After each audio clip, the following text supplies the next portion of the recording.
Thank you again for being here. I'm very pleased to pass things off and introduce our amazing moderator of today's conversation, Harsha Walia.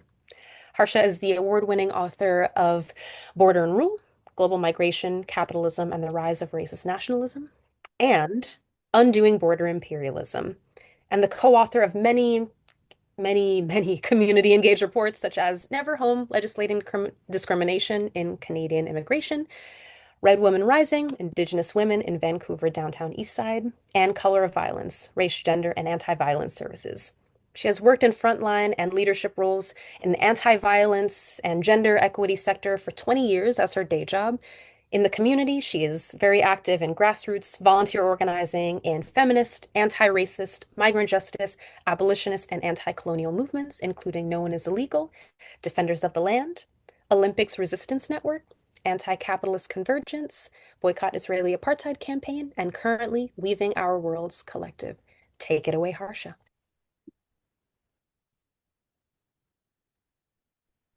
Thank you. Good afternoon, all. It is so wonderful to be here. Thank you for the kind welcome, and thank you to Critical Resistance for organizing this event. One System, Many Cages, Why Immigrant Defense is Integral to PIC Abolition. I'm so thrilled to be here and so excited that we get to hear from some incredible organizers from across the United States. I'm speaking to you all from Vancouver, which is unceded Musqueam, Tsleil-Waututh, and Squamish territories. And Canada is generally seen as less evil. So let me start by letting you all know that where I'm situated in Canada, the Canadian government is actually quietly rolling out the largest deportation machinery in recent Canadian history. And actually, under the guise of Canadian nationalism and what the Canadian Prime Minister calls elbows up against Trump, the Canadian government has just passed C-12, a law that is building up mass exclusions, incentives for self-deportation, and a 25% increase in CBSA, which is Canada Border Services Agency deportations, over the next few years. And so I say this both to situate the context that I'm calling from, and also because often, ironically, the struggle to abolish borders and immigration enforcement can sometimes become bordered itself, with us missing transnational connections on how immigration enforcement and anti-migrant racism is escalating worldwide. That this is specifically not just a US phenomenon, but is happening around the world, especially with the border as a linchpin in global fascism.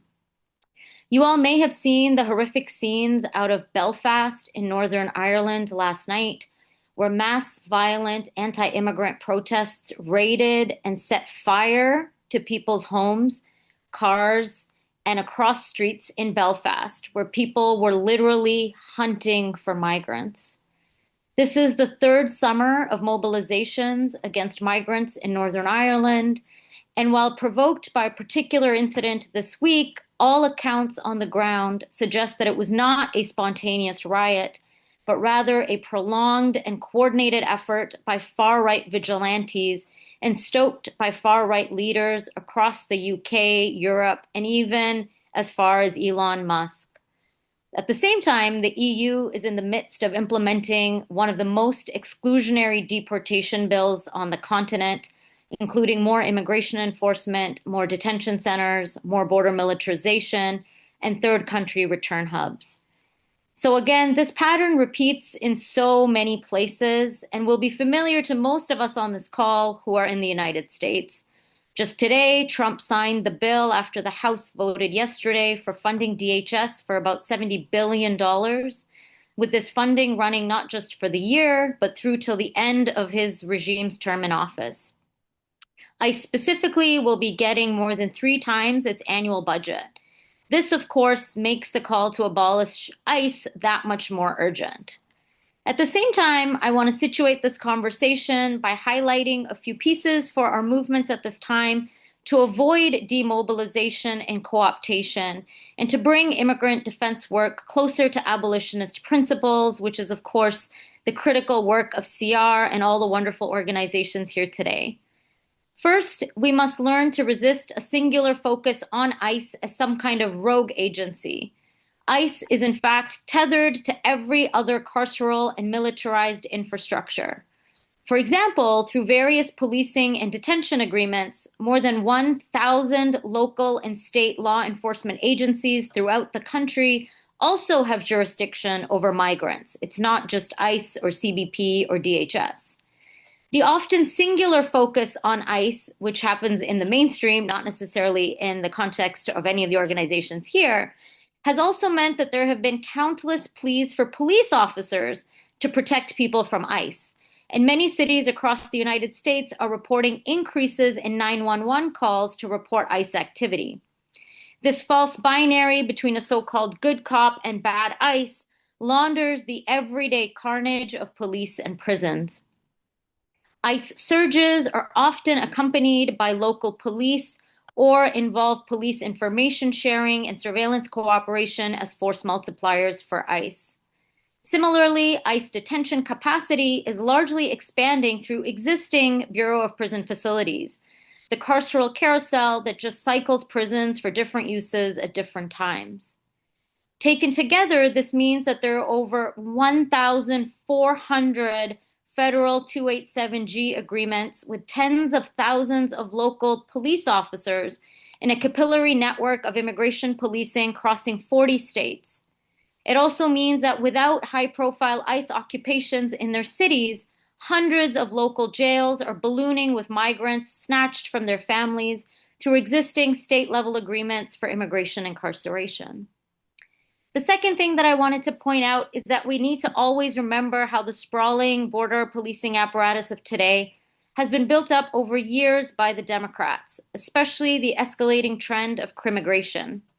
Going back to the 1990s, when Clinton's tough on immigration strategy converged with tough on crime policies, which widened the net for detention and deportation for those with minor convictions stemming from stop and frisk policing and the war on drugs. New laws fast-tracked deportation and imposed criminal penalties for unauthorized border crossings by entangling the criminal, legal, and immigration systems. It was Clinton's administration that created the notorious 287G agreements, which deputized local law enforcement as immigration authorities to check immigration status and authorize administrative warrants, thus collapsing the material distinction between these different agencies and opening the doors to the now modern-day police state. This continued with President Obama when he turbocharged the Secure Communities Initiative, which linked over 1,000 local law enforcement jurisdictions with ICE and FBI databases, nearly doubling deportation rates.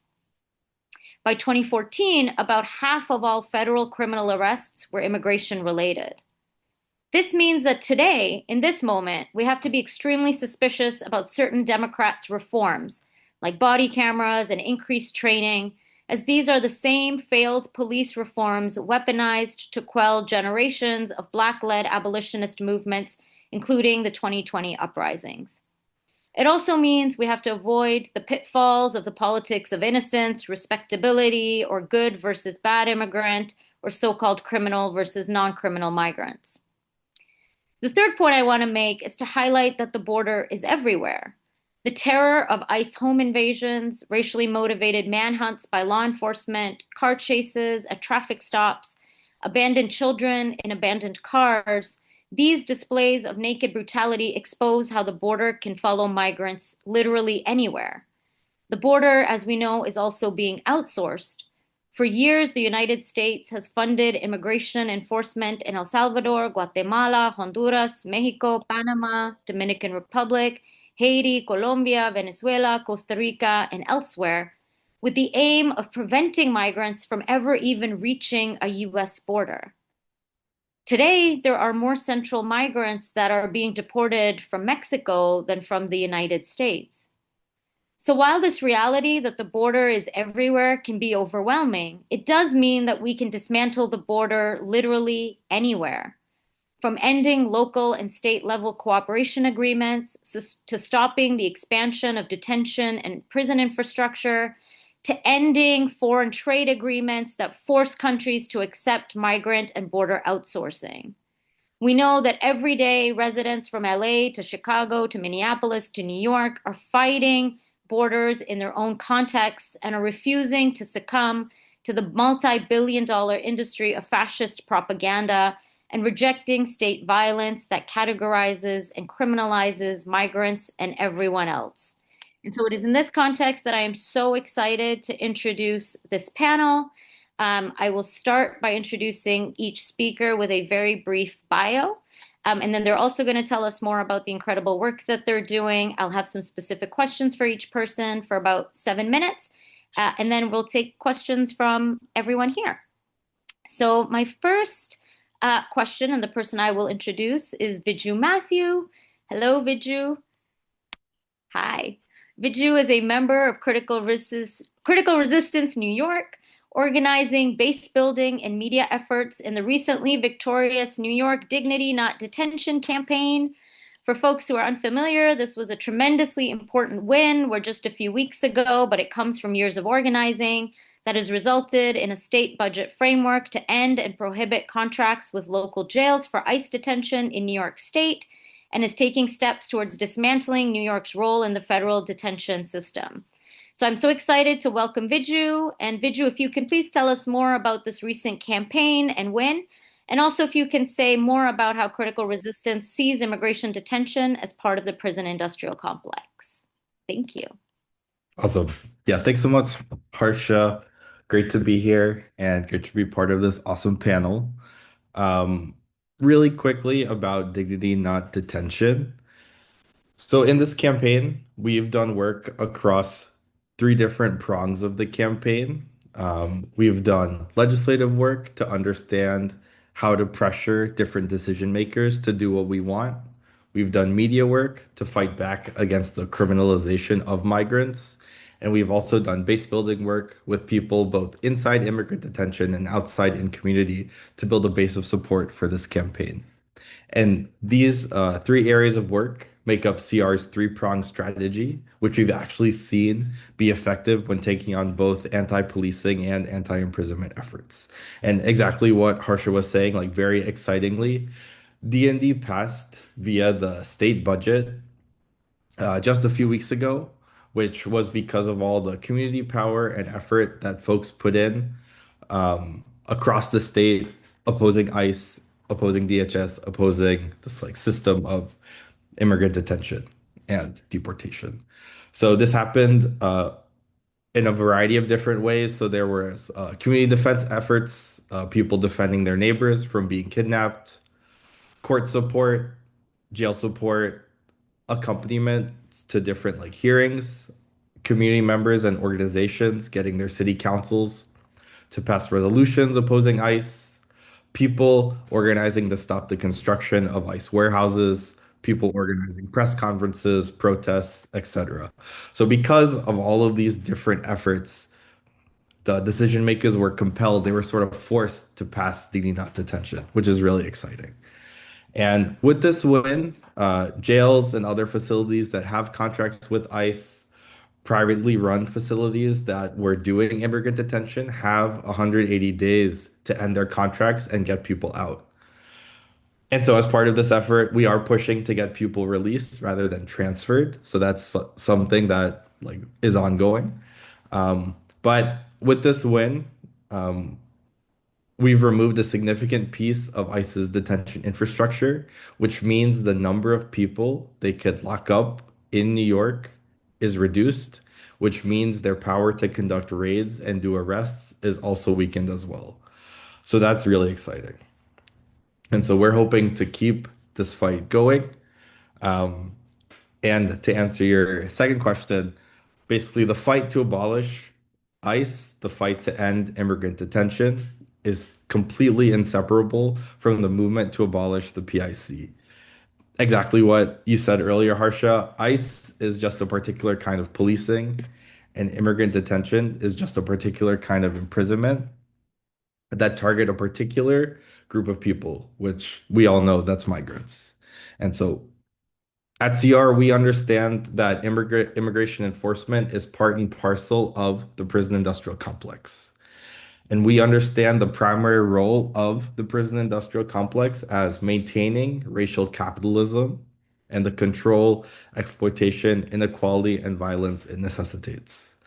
And so, given that role, I'll just touch on three brief aspects as to why and how we understand immigrant detention as part of the PIC. So, one, the impact on community and people inside. So, as you know, we've all seen ICE terrorizes our communities. It means kids are afraid to go to school. People can't go to their immigration court hearings. People can't go to work. People are nervous to even go to church because this is where ICE is waiting. And like I was saying before, New York's detention infrastructure allows ICE to conduct these raids, which in turn causes this like terror in our communities. And the exact same way that these cages facilitate breaking up migrant families and ICE terrorizing our communities. Cops, prisons, jails, they've been breaking up BIPOC, queer, poor, trans families since the beginning of the prison industrial complex. And this is actually the function of the PIC. This is exactly what it's designed to do. Number two, the people targeted. So the PIC targets those who have the most to gain from fighting against racial capitalism. People from migrant communities who work in precarious conditions, who are poorly treated, they have minimal, if any, labor protections and are forced to take and they're forced to work in these conditions because of the threat of ICE and of immigrant detention and deportation. And furthermore, we've seen organizers targeted, people organizing outside of cages, people organizing inside of cages, and even, and which Marcelo will talk about later, the brave hunger strikers at Delaney Hall, the people protesting outside, they're all facing huge repercussions from ICE because they have and we have the most to gain from actually fighting against racial capitalism. And my last point, the third similarity is the people committing the violence, which is like exactly the collaboration that you were saying as well, Harsha. Different types of cops are working together to terrorize our communities. There's collaboration across institutions, departments, agencies, and geographies.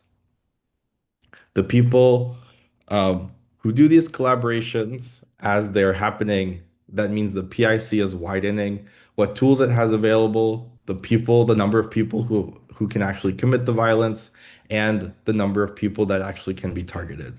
So ICE works with county sheriffs, police departments, they coordinate arrests, they share data, they target protesters.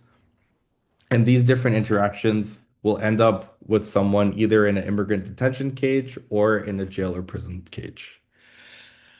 And so, like, basically, all of this comes together, and we can see that our fight against the prison industrial complex is intimately bound to weakening the government's capacity to intimidate, expel, and deport migrants. So, abolishing ICE is exactly part of abolishing the prison industrial complex. The way that we can actually address the conditions that produced this situation that we're in, that produced immigrant detention, border enforcement, coerced migration, the only way that we can do this is if we abolish the entire PIC.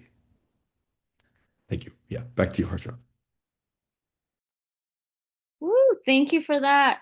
That was so lucid and clear and fierce. Thank you so much for laying that out so clearly. For first of all, again, just incredible props to all of the organizers involved in the Dignity Not Detention campaign for this tremendous victory, which we know is a step, but such an important one.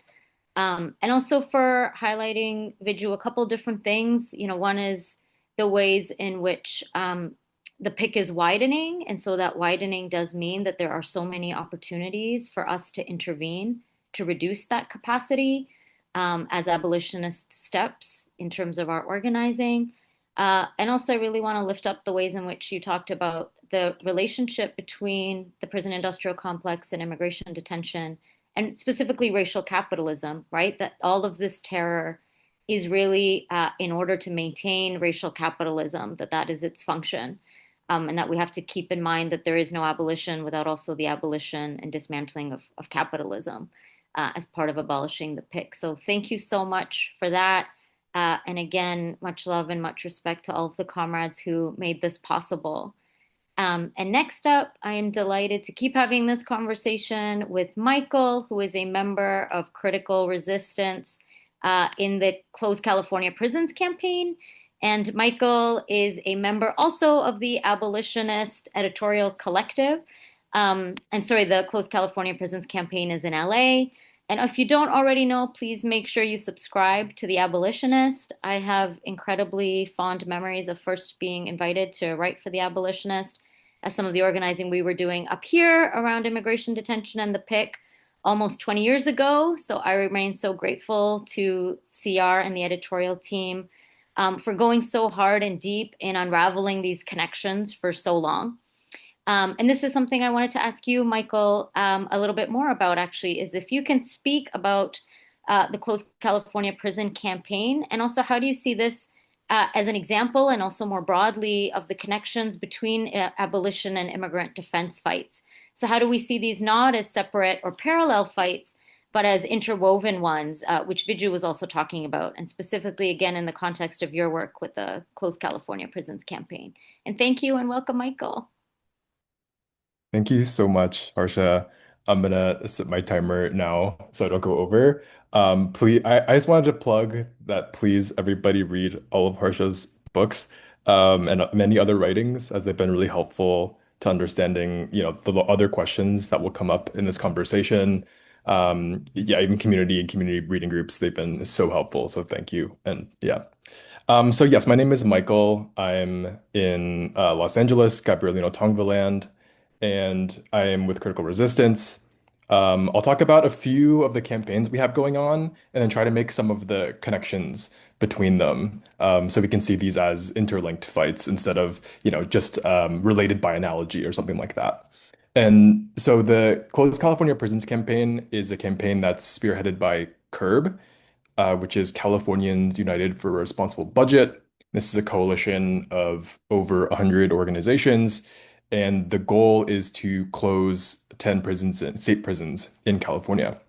And the way that we do this is by diverting state budget funding from corrections, from CDCR, to all the things that we know that give our communities the things that we need. So, that's healthcare, education, housing, all the things that we could be funding instead of funding cages. And so that's one sort of piece of the work that I'll talk a little bit about more. And then another local fight that we're involved with, we're a member of a coalition that's called the Community Self-Defense Coalition. This has been the broader network of rapid response and community self-defense networks that have started organizing over the last year in LA. And so the work that's being done is obviously responding to ICE response, but also all the things that go before and after folks get kidnapped, which I'll talk a bit more about as well. And so to get into the CURB campaign of prison closure, so we've talking about wins, as Viju mentioned, we've been able to close 5 prisons in California, which is something to celebrate. And hopefully we'll be able to get even another one named soon. And so all of that work is, being done by community pushing legislators, pushing the governor to understand that, this is our money and it should be spent in ways that actually support us. And so on the other side of the victory, as a good Marxist, we think about dialectics and contradictions. Even within prison closure, right, there are other problems that come with this. One of them being right now is that a lot of these facilities that are officially closed are in what is called warm shutdown, which means that there's nobody being caged there, but all of the lights are on, the water is still running, and it's still costing Californians $300 million dollars to just keep those empty facilities running. And the reason why they're running is for the chance for it to be turned into some other carceral use. And so luckily there was a bill passed last year, which is AB 137, which enables the state to declare these facilities as excess. And also, it doesn't enable the state to, or some other entity, to use that facility as immigrant detention specifically.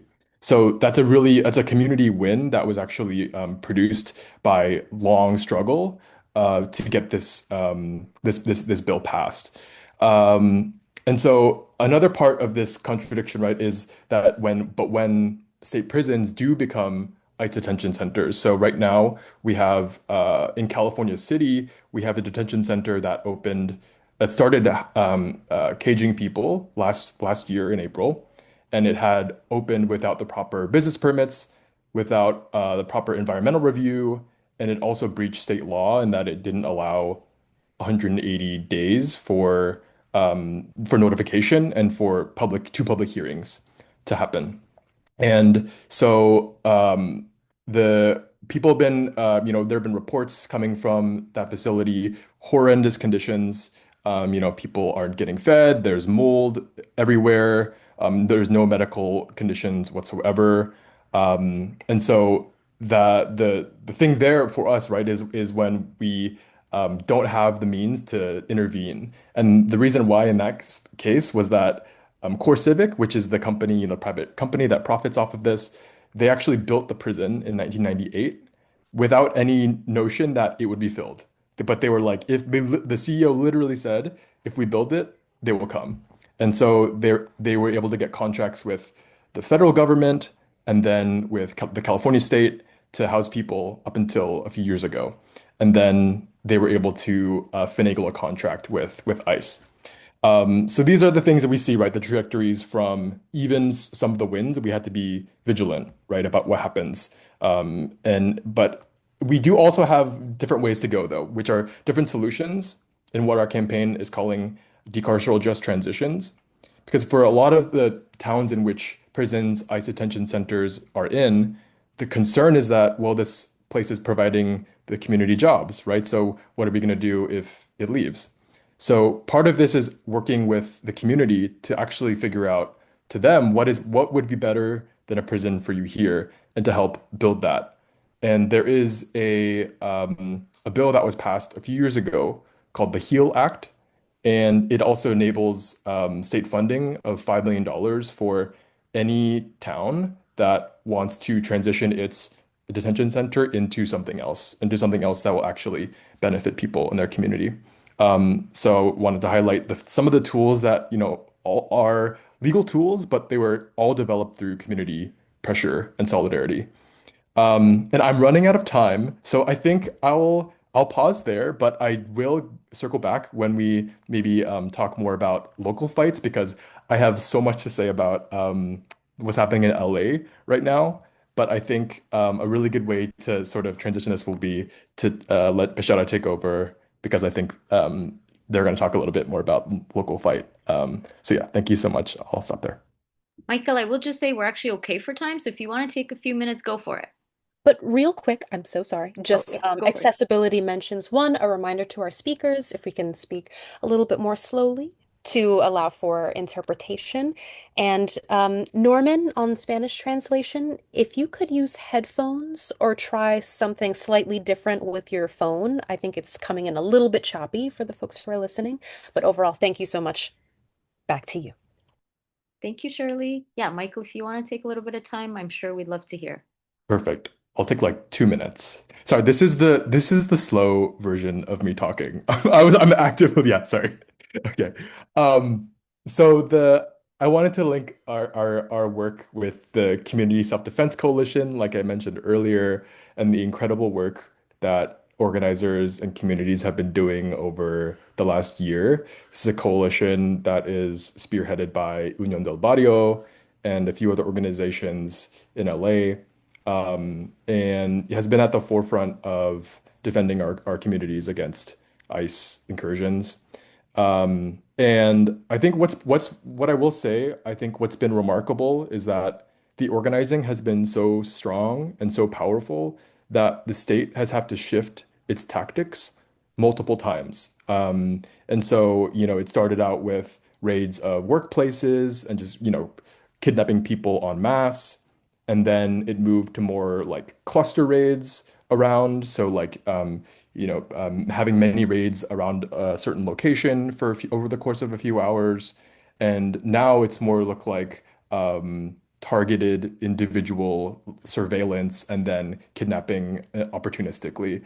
Um, and with the shift, though, has also, the community's tactics have also been shifting. So a lot more focus has been on defending courthouses, being accompanying folks to ICE check-ins, to ISAP check-ins, which are the ankle monitors that some folks are being released on, another form of incarceration. And also even after deportation, there's been a lot of support and continued solidarity with folks. And so I want to just say that the it's been remarkable, I think, to be, part of that organizing. And even as ICE just got more funding from the federal government, it's even more of a reiteration that, the community is the one that keeps us safe. And we are actively building the systems that will last even beyond the next, wave of ICE raids so that we can keep everybody safe. So thanks so much. I'll end there.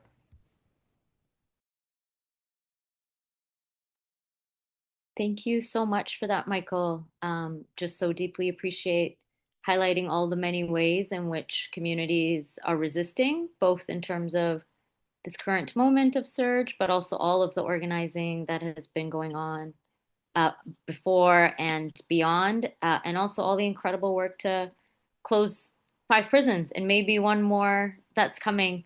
Um, yeah, and also just deeply appreciative of you highlighting the ways in which our organizing has to adapt as the state adapts. So as the state reconfigures its power, and implements, for example, warm shutdowns, that we continue organizing and that we're constantly vigilant and attuned.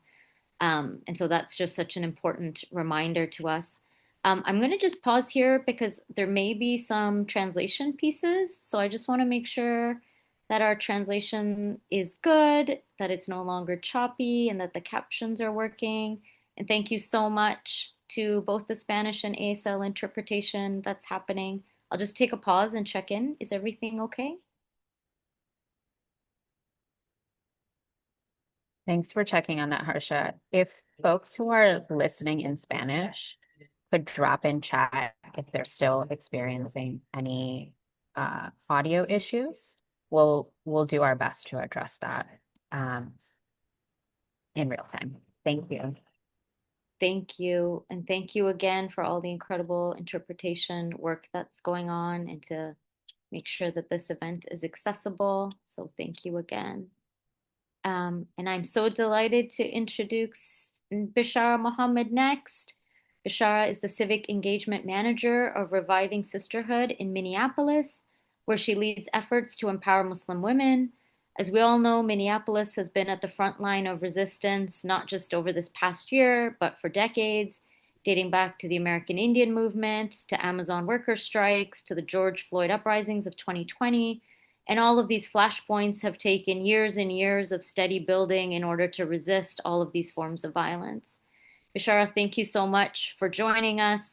I'm wondering if you can tell us a bit more about what you all have experienced on the ground, and if you can share a bit more about strategies and tactics and tools that you all have found necessary at Reviving Sisterhood and in the community to build community resilience and resistance before, during, and after a crisis, just building off of Michael's points there too. Thank you.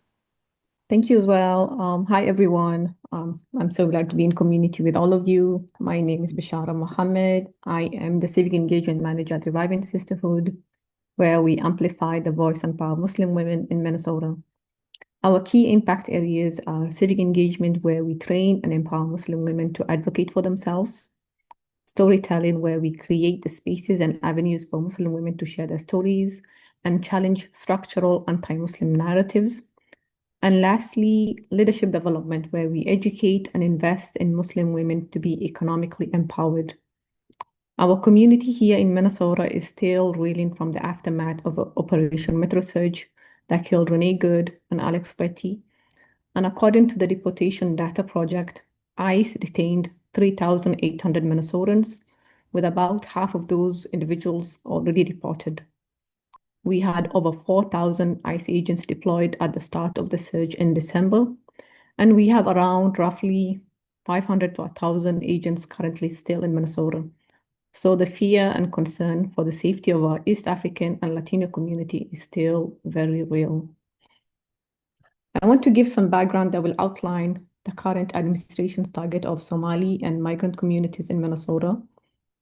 Not only is the president's target on our communities rooted in anti-Somali, anti-Muslim narratives that have been regurgitated across mainstream media as a result of a decades-long agenda to demonize us, but Minnesota has also voted blue for the past 50 plus years, and it has been around 20 years since we elected a Republican governor.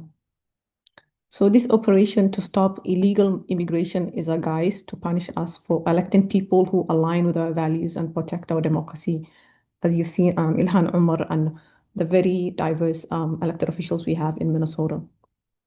Minnesota, for the past decade, has also faced one crisis after another, from the murder of Philando Castile in 2016, Justine Damod, Dante Wright, George Floyd, Amir Locke, Renee Good, and Alex Pretty.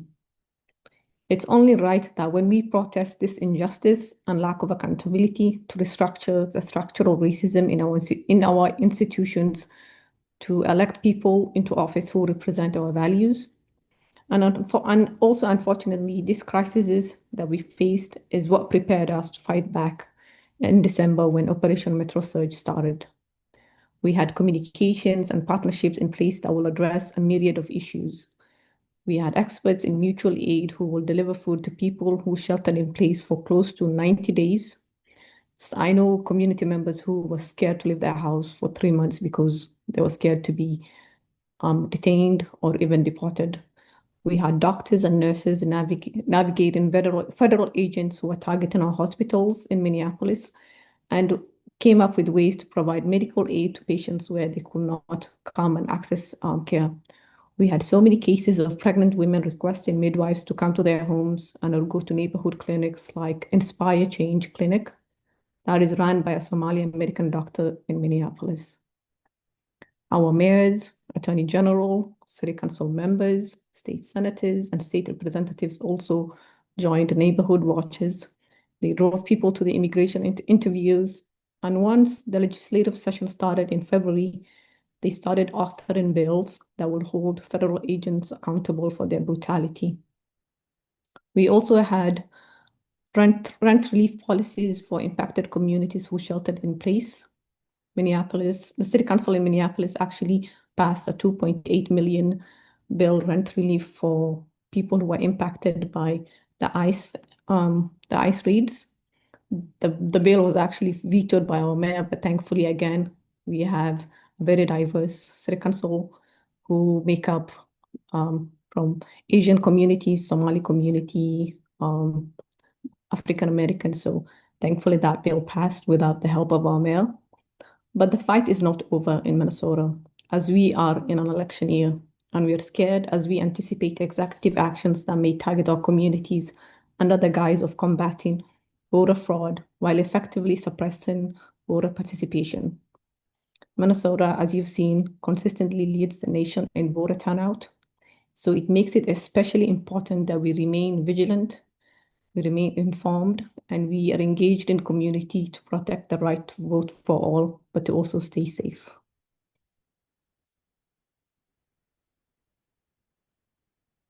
Beautiful. Thank you so much for that, Bishara. That was, yeah, just so powerful in terms of hearing about the scope of care and resistance that's happening on the ground. Um, and also, thank you for the very necessary reminder about the ways in which immigrant defense work is inextricably tied to needing to fight against Islamophobia, anti-Muslim racism, and anti-Blackness, that these are fundamentally intertwined, and that that is something that the administration and the US and all border regimes have always been intricately connected as forms of racism, that these are not separate from fighting these forms of racial violence. Yeah, and also just thank you for bringing light to the ways in which mutual aid networks and care networks and showing up for each other is happening before and after crises, and the ways in which people are preparing for what's next. Because that is really what we can do, right? We cannot, even though we feel powerless, it is such a good reminder that there is so much that we can do in any and all of our contexts to fight back and be prepared to stand up for our neighbors. So thank you so much for that. And next, last but not least, is Marcela Hernandez, who is the Capacity Building Director at Detention Watch Network, organizing to abolish immigrant detention in the US and ICE as part of the bigger fight to end the prison industrial complex. DWN's work is so wide-ranging, Marcela, fighting criminalization, fighting offshore detention, and really just national in scope. And I know that so many of us here are so grateful for the ways in which DWN has continued to coordinate for decades across all of these fights and helped us to make sense and across various local fights. So we're so excited that you are here. And I'm wondering if you can say more about what aspects of the prison industrial complex and border regime locally and globally are you all targeting right now in your fight against immigration detention?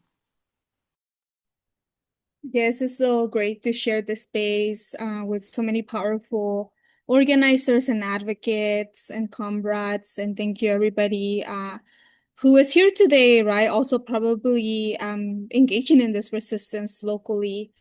And just a little bit of my background too. I started organizing since high school, just growing up undocumented for many years here in the US. And always fearing that the police was going to stop me and my parents and potentially turn us over to ICE, to detain us, to deport us. And also seeing some of my loved ones and family members being criminalized instead of being given the resources they needed to thrive, being given charges, spending time in jail, and then later on being profiled again by police and being put in detention and deportation proceedings, and still being separated from their children 15 years. So I'm still seeing how this impacts my family, and I know that it's not only my family, it's millions of people that are still going through this, and this one of the reasons why I fight and also right to build a future where our communities are thriving. So I think I've been around DWM for many years. And at DWM, we do imagine a world where every individual lives and moves freely, and a society in which racial equity is the norm, that immigration is not criminalized, and that everybody has the resources they need to thrive. We do see our work as part of the bigger struggles against racism, xenophobia, Islamophobia, and policing, incarceration. And we know, right, that all of those struggles are interconnected. As immigrants, we don't live single issue lives, right? We are at the intersection of facing a lot of types of oppression along with other communities of color that have been here, Indigenous communities, Black communities, and other communities. So for us, we do say abolition of detention, and that goes beyond ICE, because ICE is not the only agency that detains immigrants.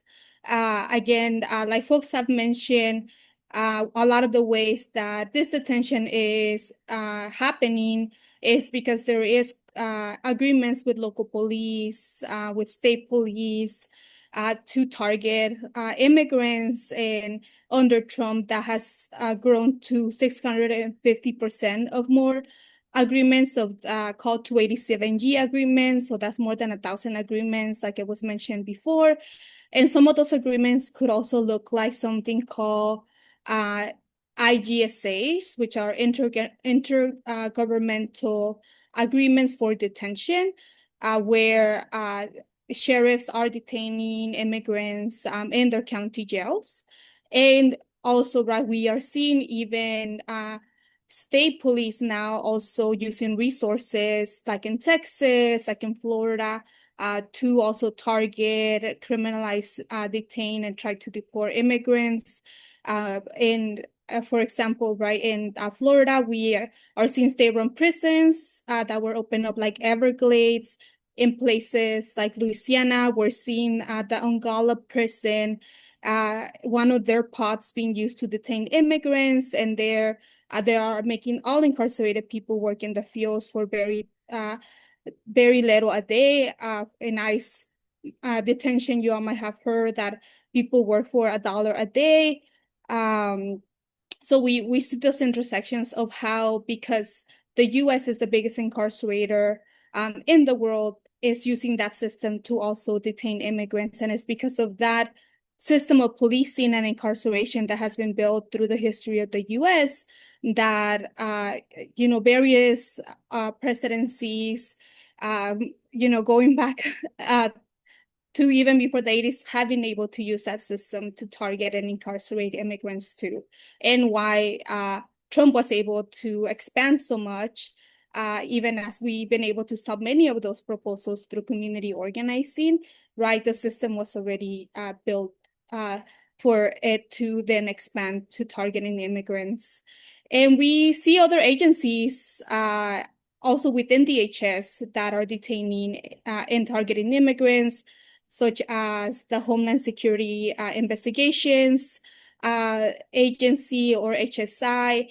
And I think something for us to really pay attention to, because this is an agency that allegedly is targeting drug and human trafficking. And we know, right, the horrific history of the war on drugs and war on gangs is really a war on people of color, a war on working class poor communities. And sometimes they are using that narrative to say those rates are okay, that targeting is okay, using that very violent and problematic messaging around drugs and gangs. And in the past Trump administration, we did see the Department of Health and Human Services detain children a lot of the times in military bases.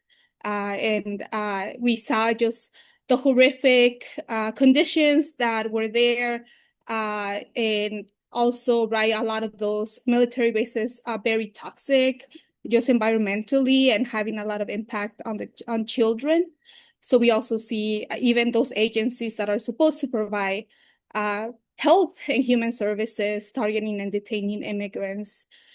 And what we're also seeing, and we have seen historically, right, the Department of Defense, again, with the use of their military bases, or also the use of other of their carceral installations, like the Bureau of Prisons, jails, or the U.S. Marshal Service prisons, also having contracts for ICE detention.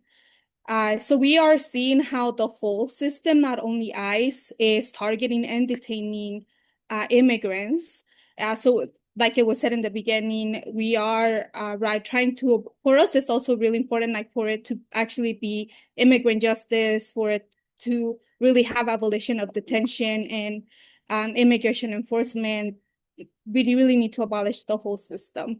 And now we are seeing also that offshoring of detention in places like El Salvador, which really tells a bigger story about how authoritarian regimes are coordinating to continue to target indigenous communities, a lot of the times because, again, of racial capitalism, of even mining companies from Canada, from the US, trying to steal indigenous lands to mine, right, and displacing them. And what happens, right, with that displacement, folks are coming here to the United States and continue to be targeted by this immigration enforcement system.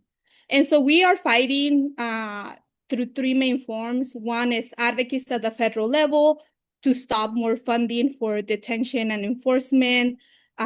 In the last Trump administration, we were able to stop $12 billion from being allocated for more detention and agencies like ICE and CBP.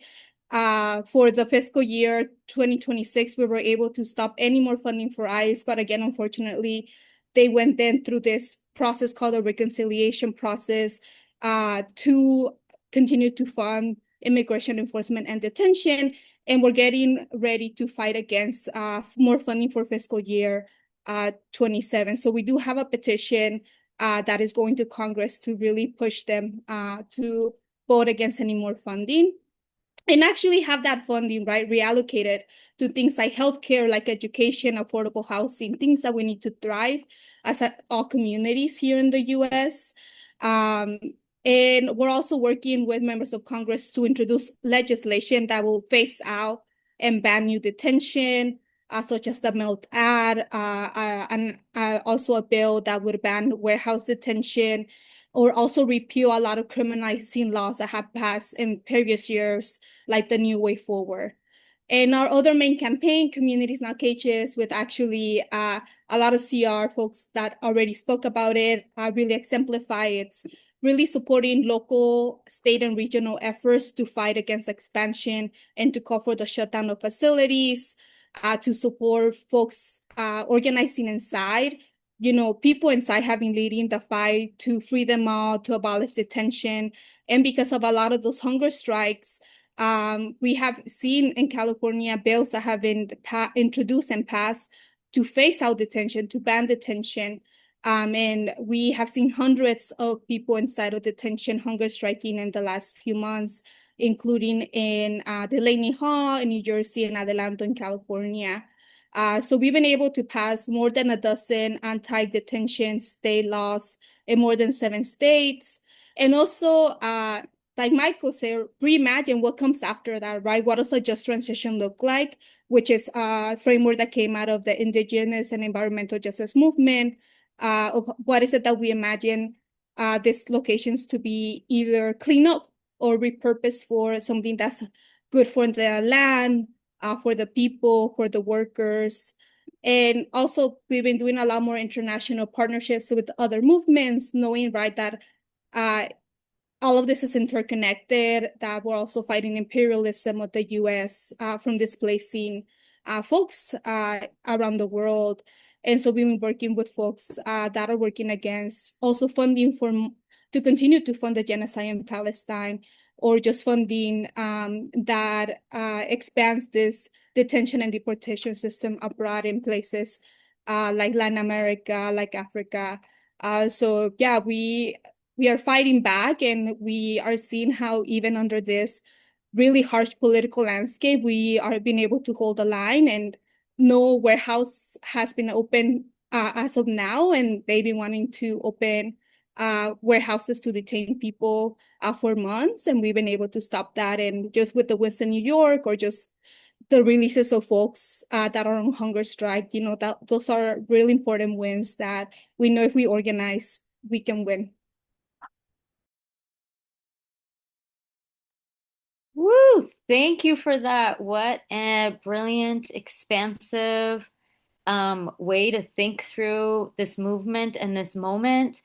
Thank you so much, Marcella, for highlighting, all of the ways in which the abolition of immigration detention is connected to imperialism and again, capitalism, and that it cannot be separated from our anti-imperialist efforts from Latin America to Palestine, and to really rethink even, who a migrant is and ensuring that people are not forcibly displaced from their lands.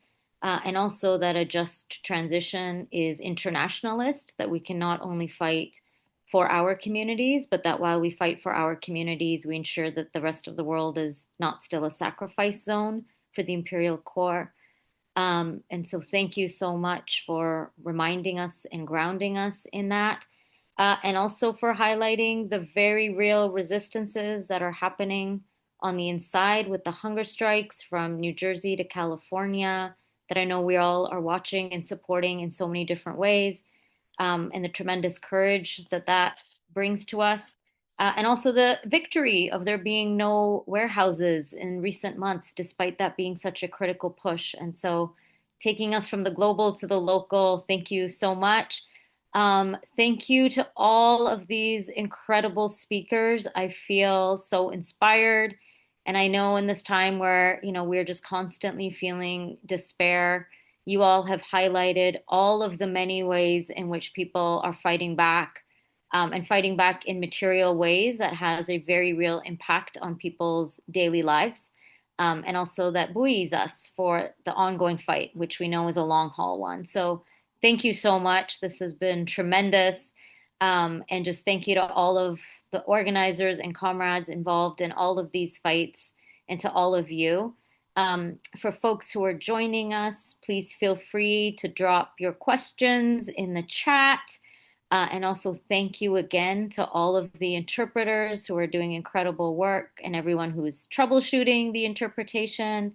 The Spanish interpretation is now working, so thank you all for that. While people are dropping questions, we had some questions come in that were pre-generated. So I will start with one that I think is quite interesting, and I would love to hear from you all. So I know there's often a lot of conversations about how immigrant defense work can learn from abolition. A flip of that, which has come in, is what are some lessons that abolitionist organizing can learn from immigrant defense movements? I know that presupposes, that those are different things, and our whole conversation is to say that they're one and the same. So take that as you will, and maybe people can just, popcorn it.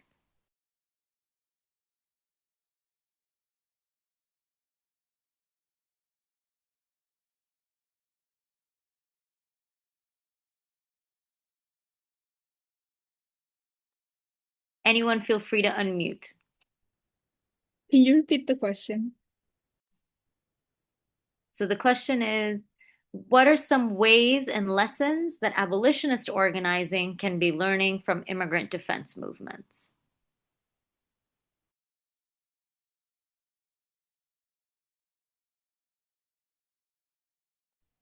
I can start.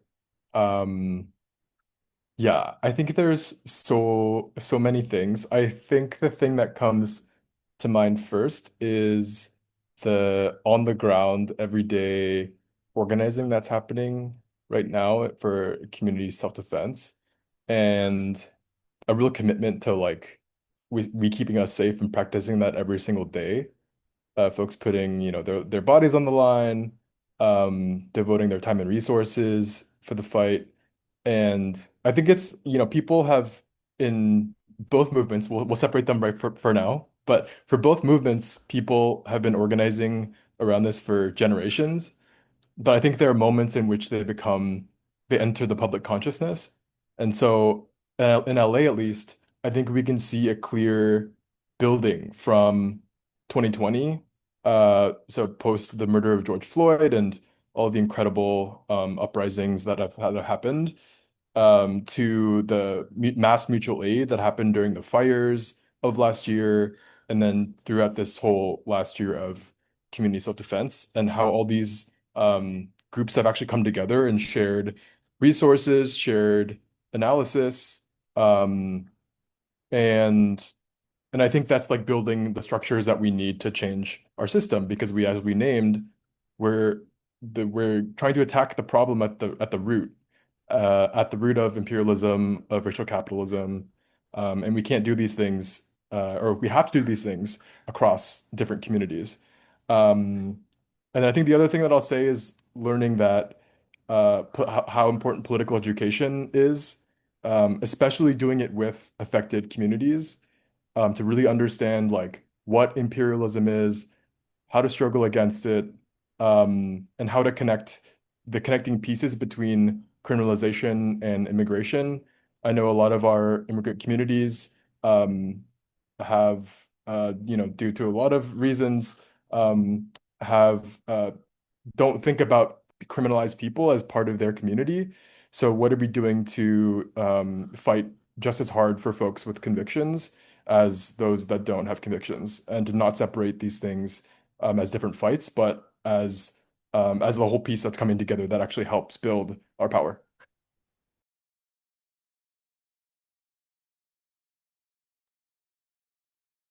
Beautiful. Thank you. I'll let you all jump in whenever you're ready. Um, yeah, I think to build off what Michael said, um, just been involved for a while, in the immigrant rights movement, and then getting involved actually with some of the work against prisons and jails, both with Curve and locally in LA.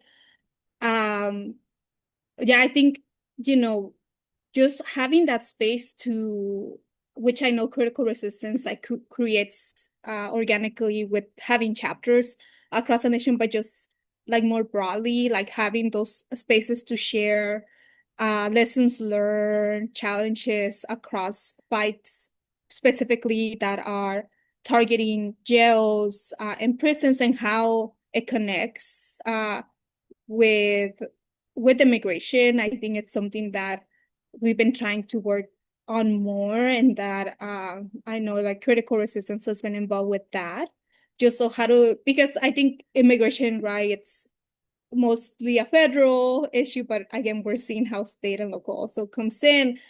Folks have naturally like come together nationally, but I know there's been more recent efforts to also bring those folks that are also fighting at the local state level against jails and prisons to come together.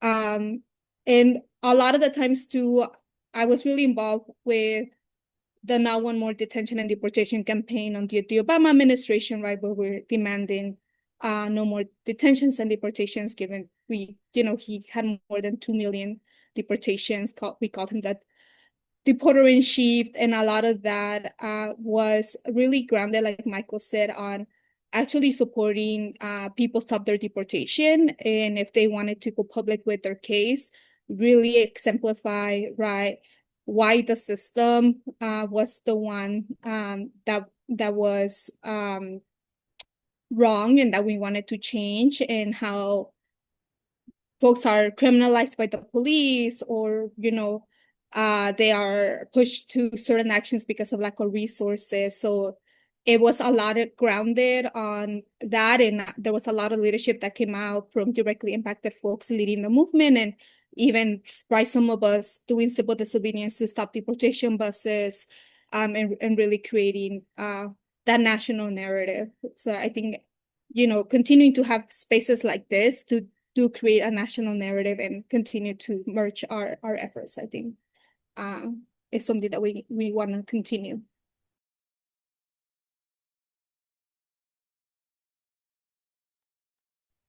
I I don't think we can share anything with abolitionists. We learn from them.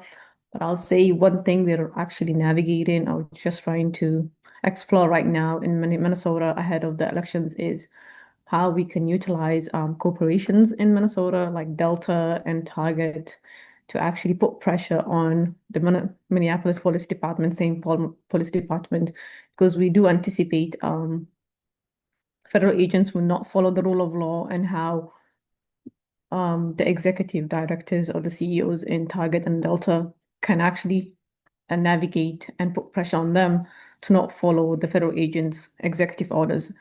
And I do think abolitionists would not like to meet or cooperate with corporations.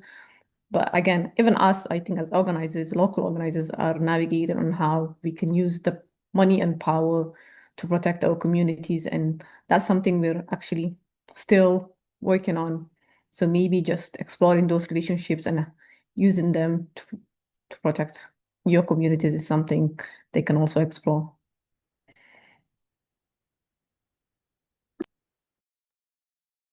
Was that a thumbs up, meaning Viju, you're passing? I'll go really briefly. Okay, yeah, please.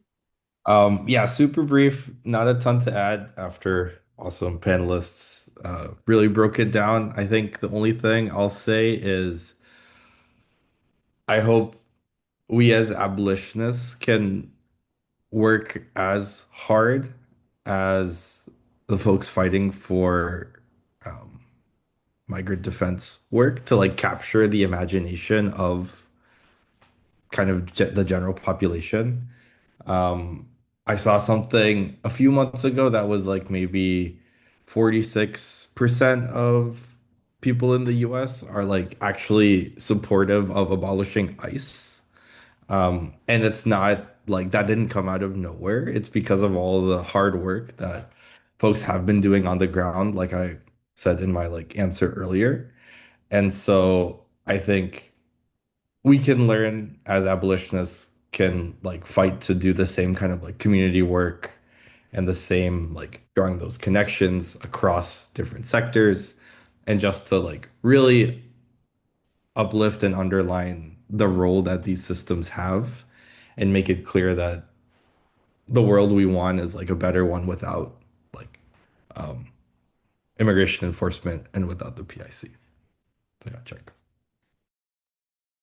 Thank you all for that. We have a couple more questions. I'll read, there's a comment that I think is someone's answer to this question, so I'll read it out from Joanna. I think the mutual aid and community that you see built in the immigrant population has a lot to teach us about building our sovereign communities that do not rely on the national government, a huge part of the abolition fight. So thank you for that, Joanna. We have three questions. I'm going to ask them all because they're all great questions, and you all decide which ones you want to answer. And they are also all in the chat. I'm going to try to summarize them, but they are in full in the chat just because otherwise I will spend a lot of time saying them out loud. Alejandra has a question that is the gist of it, which is that is the wins that we're currently talking about, are they wins or has the state been able to reorganize itself? How effective is this actually in pushing back against global fascism? Violet has a question about how have nonprofit businesses been showing up in prisons and immigration detention centers of late? And Natalie has a question, how can we reframe and orient ourselves from narratives that see this as a fight for resources between these movements? So what else can happen in addition to political education, which Michael shared? So take your time with this. We have about a couple minutes each if you want to answer one or all, and we'll just do it the same as a popcorn. Thank you for those great questions, folks.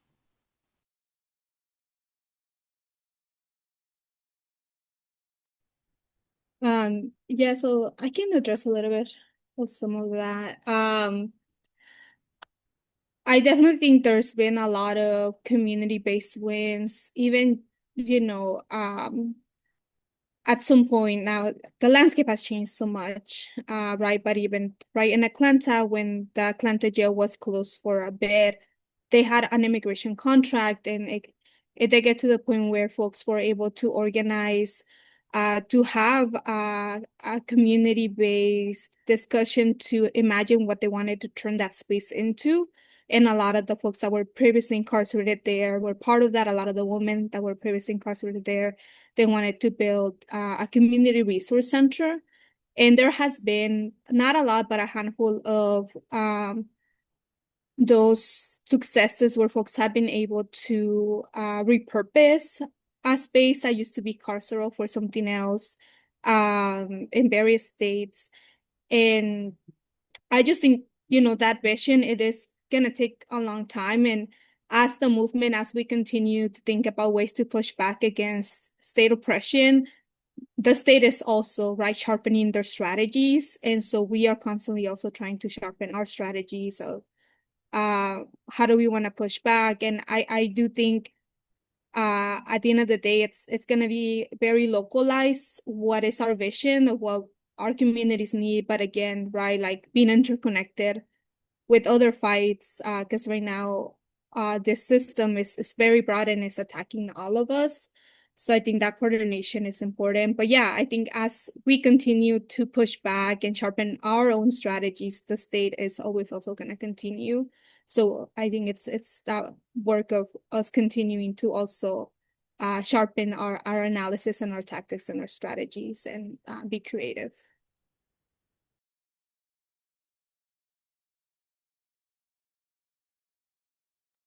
Yeah, I can go next. Thank you so much, folks, for these amazing questions.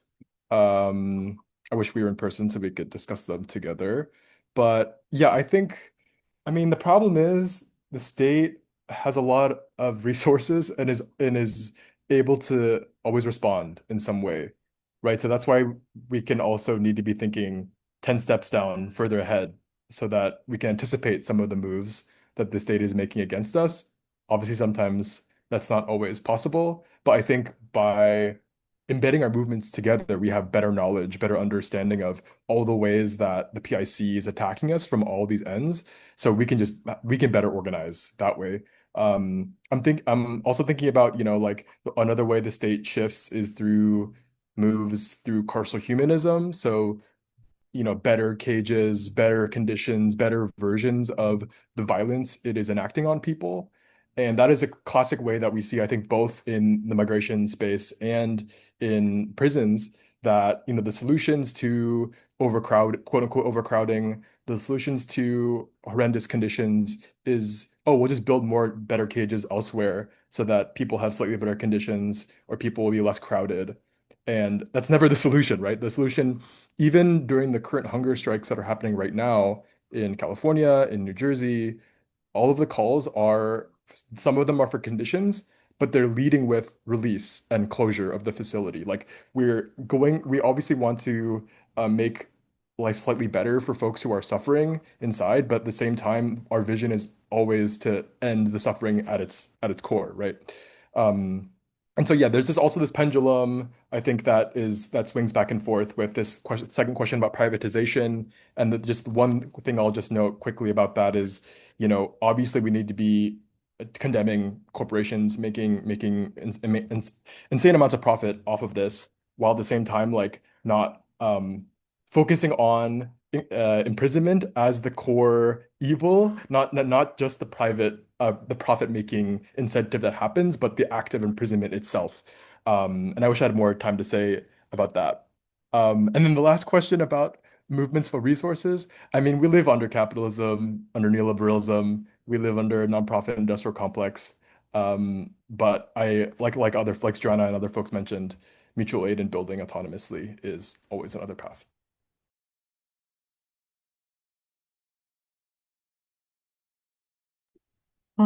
I just want to emphasize, how it's not different, the work that we're doing in the immigrant community to fight back against federal agents, as we've done with abolitionists. They're all interconnected. And again, what Michael said, state resources are not limited. We've seen that in Minnesota when we tried to pass rent relief packages in different cities across Minnesota, and how racist mayors have actually vetoed those powers. But again, thankfully, we've had city council members who were able to counter veto that and pass state relief funds for us. We're so lucky in Minnesota, it's an election year, so we are using everything that happened in the state legislature as well as city hall to actually host town halls, community conversations, and hold these people accountable, telling them you will not run for office because this is how you voted to actually not protect our communities. So it's a long fight. We've seen that in Minnesota. It's a long, long fight, and we have to fight back and use the resources that we have to actually protect our communities. And again, I think it's not different. I just want to emphasize it's not different, and we cannot give up. You just have to keep fighting, keep voting out these racist people who are um, putting our communities against this brutality, and just, yeah, keep fighting. That's all I can say. Cool. Yeah, I'll be brief. Yeah, exactly what folks were saying. Like Bashar was putting it, like we got to keep fighting. And CR's approach to doing our work is something called like the shrink and starve approach, or like chipping away. And so what we do is we piece by piece, we fight against the prison industrial complex, and we want to gradually shrink it until it's obsolete, until it doesn't exist anymore. So I know it feels like we're fighting a huge thing, because we are, and that we're only getting these like small wins, but over time, our vision is that we'll accumulate these small wins until the PIC doesn't exist anymore. And I think you're right with your question, Alejandra, around like the reorganizing itself, because sort of what Michael was alluding to as well. Sometimes when people are fighting to reform the prison industrial complex, it actually puts more resources towards it. And so the PIC is able to expand when it said it would like shrink. So when there's money to like improve conditions, by like building a new jail and closing an old one. Like we see that here in New York with Rikers. The old facility actually doesn't close, and there's just more jails, like more capacity for actually caging people. And so we want to make sure that whenever we're fighting against the PIC, we're making sure that we're reducing its size and its scope. And then um, around the like different narratives part, like trying to work together, I think really just understanding that like we're all on the same team, that we want to make the world better for like our people, for our communities, and really just like bridging those gaps. I mean, it's hard when there is like a when there are like finite resources. But I think doing what we can to remember that like we want to be in solidarity with each other and that we want to actually like work together to win to make the world a better place for us all. And like draw the connections across movements. Like jails and prisons are built where there are like um, toxic places that like are harming communities, like jails harm communities. They're bad for the environment. And like drawing those connections across the different sectors is one way that we can kind of realize that we all have something to gain by like reducing the PIC, because when the prison industrial complex has less money, we're all able to get more resources and more funding for schools, for housing, for like the things that we actually need to keep us safe. And then last about Violet, your question, just plus one to what Michael said around like remembering like private and public, those two different parts of the PIC, or like those components are all working for the PIC together. But yeah, these groups are like doing opening private facilities. They're doing what they can to like get more money and trying to like entrench us more in the PIC. And so yeah, we just have to oppose them and fight against the PIC across its different fronts. And yeah, check. Thank you all for this incredibly rich conversations and for the questions that prompted it. It's been such an honor to be part of and moderate this conversation with you all.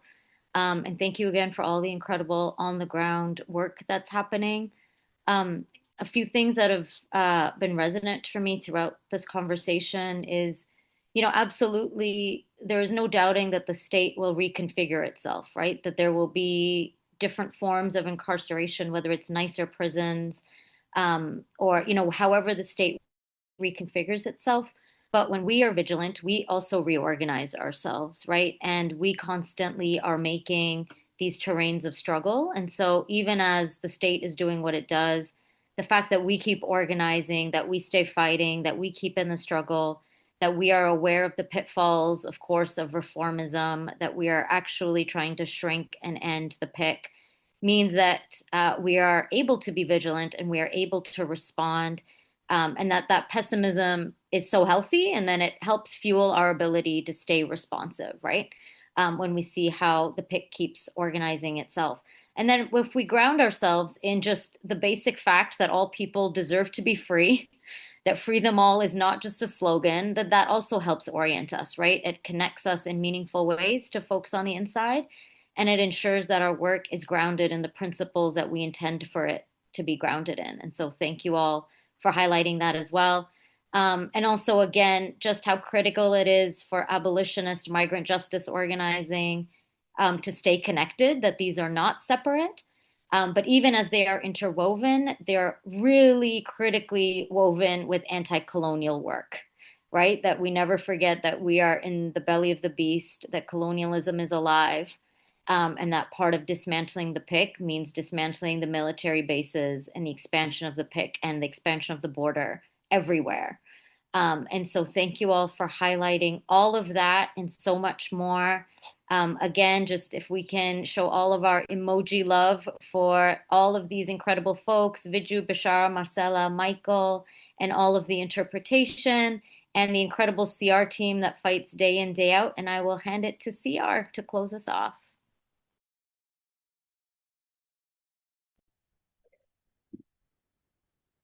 All right. Hello, everyone. We're just going to end with, again, some really tangible calls to support for CR, Reviving Sisterhood, Detention Watch Network. So, Michael, Viju, if you want to speed run it, what can people do to get involved? We'll drop in links as well.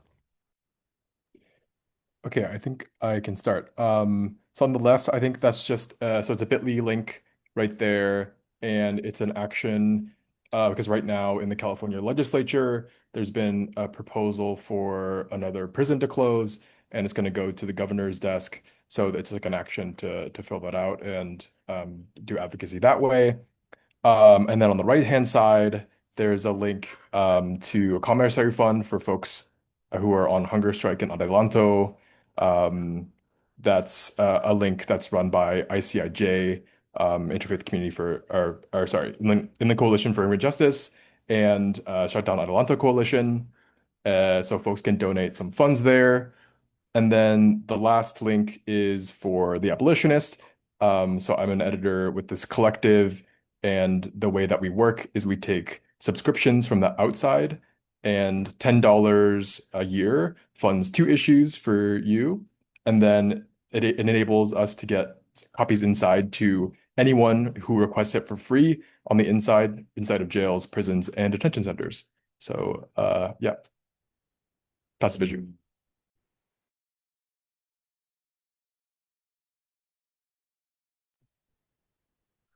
Cool. Yeah, really quick for dignity, not detention. If you could, folks could check out these two bit.ly links. One is to the first one, bit.ly/support DND is to sign up in solidarity to receive news updates and calls to action. As we're fighting the implementation piece, pushing for releases, we really need all the help we can get. And then as people are getting transferred, released, and their families, and sometimes getting deported, we also need funds to support people as well. So another bit.ly link for that, bit.ly/donate DND. And so this is to help support people in those conditions. Thanks. Yes, and for DWN, inviting folks, if you have social media, follow us. We are every day sending out calls to action and uplifting calls to action from across the country, or sign up to our email list. Right now, one that I want to highlight again, Congress already started negotiating funding for fiscal year 2027. So this is the most updated petition we have to continue to push them to not fund for immigration enforcement and detention. Also, again, this is an updated page that came out to support the hunger strikers at the Leaning Hall, right? And even if the strikes and the conditions, unfortunately, will probably remain the same, so we need to continue to support the cause to free them all and shut down this detention centers, and so encourage folks to follow Cosecha New Jersey, which is one of the orgs on the ground, doing a lot of updates and calls to action. Also, we have seen this administration again restart family detention at the Dilley Detention Center in Texas, where there was also a big protest by families there a couple of months ago. And they're going to have a few calls to action over the summer. We're part of this coalition, so encourage folks to follow the Free Families Forever campaign to plug it into those. Thanks, Marcella. Bishara, anything you want to say before CR closes this out? Yeah, and we're actually having our 10-year anniversary at Reviving Sisterhood. Our annual Muslim Women's Leadership Conference is happening this Saturday. Thankfully, we've sold out our tickets. So I put in our website in the chat before that, so you can follow our newsletter, and just you can join our newsletter and follow all our events and activities through that. But I can put it in the chat right now as well. Sounds perfect. And as I shared earlier, CR is in the midst of our mid-year fundraiser to raise 10K by the end of June. So continue the momentum of our recent campaign wins and set us up well for the next one. We'll also invite you to set up one-on-one chats with us from CR. I know there were a lot of really juicy questions today that we didn't necessarily have time to answer all of them or super robustly, so we can chop it up after this. And if you haven't already, sign up to receive regular email updates from us. All right, thank you all so much for being here today. Huge thank you to our moderator, Harsha, for bringing and weaving lots of really sharp analysis together so well. Thank you so much to Marcela from DWN, Bishara from Reviving Sisterhood, and just sharing the amazing work that y'all are doing. Thank you so much, Michael and Viju, for sharing about the incredible statewide campaigns and community organizing that y'all are a part of in CR. Again, we have dropped in lots of calls to actions and ways to support in the chat, and we will send them out after the webinar. So please, please sign the petitions, get the updates, go to the mobilizations and actions, and donate to CR, DWN, and Reviving Sisterhood. Thank you so much to everyone for coming. We could not do this work without you. Before you go in the chat, drop in one thing you're feeling called to do coming out of today's conversation. So even before this current period that we're in, it's always been important to build broad and deep community connections. So we're just really glad to our movement partners and to you, our supporters, for helping us do that today and for all affirming the interconnectedness of our struggles. Thank you all again and take great care. Bye, everyone.